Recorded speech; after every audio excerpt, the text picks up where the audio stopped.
This is Brian King, and in this exercise called the 5 Questions Essay, we're going to explore a series of questions that on the surface look pretty simple, but when you start delving into them and answering them wholeheartedly, you're going to realize just how powerful this process is. I first came up with this when I was working with clients that had difficulties with impulse control. They would just blurt things out without thinking first. Other people would get mad at them, or they just had these behaviors that were habits that were annoying, that they just were so used to doing they didn't even think about it. But these things were annoying to other people, tapping pencils on top of a desk or a variety of other things. If you think about your own experience, you can think about it in terms of behavior. You can also think about it in terms of thinking. Thoughts that just pop into your head that you'd rather you didn't think anymore, like, that person's talking about me, or man, that makes me so stupid. Anything that's negative, that makes you feel bad, you want to shift that to something else. Or a behavior that you do that causes you problems, you want to replace it with something else, but you don't know how to make that shift. That's what these 5 questions are for. So in order to begin, start by picking what it is you want to target. Do you want to target a specific thing that you do, like losing your temper, blurting something out, or a certain feeling you have in a certain situation? You can look at everything, but we want you to target one thing at a time: the thought, the feeling, or the behavior. So pick one of those 3 things that you want to target to shift, okay? Take a minute to do that. Did you pick one? Awesome. That is what you're going to place in the answer to question number 1, which is, what did I do? What was my response? I thought this specific thought. I felt this specific thing. I did this specific behavior.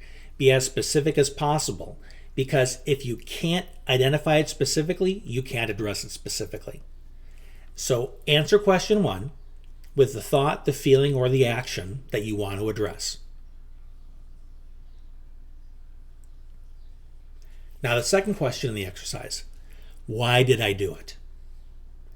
Now, at this point, you've hopefully gone through the 6 needs exercise. So you have a very good idea of what need is being met by this. It could be that I wanted to be heard. I lost my temper because I wanted to be heard. That's why I did it. Or I did it because I felt like I needed to say something, so I just said the first thing that came to mind. I wanted to feel important. I wanted to feel included. I wanted to feel smart. I wanted people to notice me. Whatever the reason is, be very honest with yourself.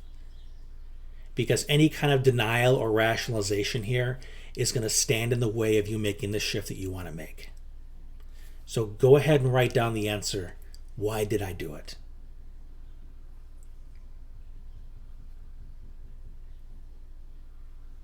Okay, the third question in the series is, what was the result? So what happened as a result of what you thought? Maybe the result of what you thought was you felt bad about yourself, or you became more distrusting of someone else. You became suspicious of someone else. If it was a feeling, again, I felt more insecure, or I felt anger towards another person. Or maybe the person felt anger towards you if it was a behavior. So take some time now and write down what was the result of what you did.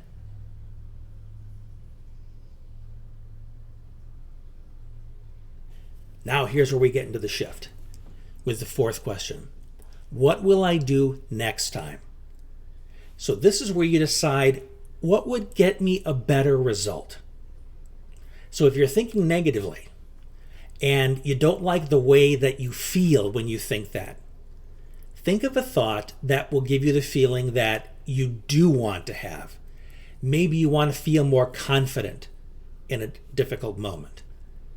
Maybe you want to feel that somebody giving you a hard time isn't so big a deal because you know inside, I'm still worthwhile.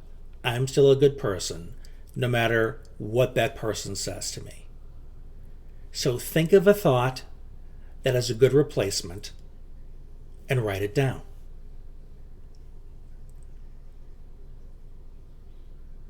I want to add a special note here. If you struggle with answering this question because you're so used to what you've always been doing, this is where I come in. You can send me an email or a Facebook message or however we're connected.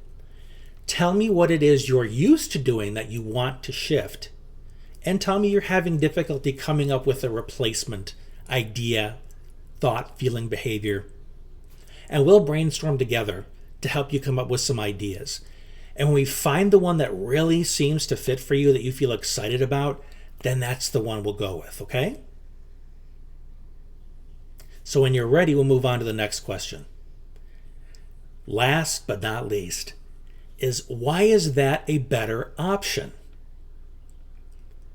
Because when we do anything, think, feel, it's because we feel that that is valuable for us to do, that we're going to get a specific result. Well, the reason we're doing this exercise in the first place is because you're realizing that the results you've been getting, you don't want to get them anymore. You want to replace them with something that's going to give you better results. But you need a strong why around that. Why is it a better option? It can't be something because my spouse was on my case and telling me to change and I just want my spouse off my back. That's not a good why. Or I'm tired of my boss yelling at me and I want him to stop. The why has to be something that you care about. This is one of the few times where there's got to be something in it for you.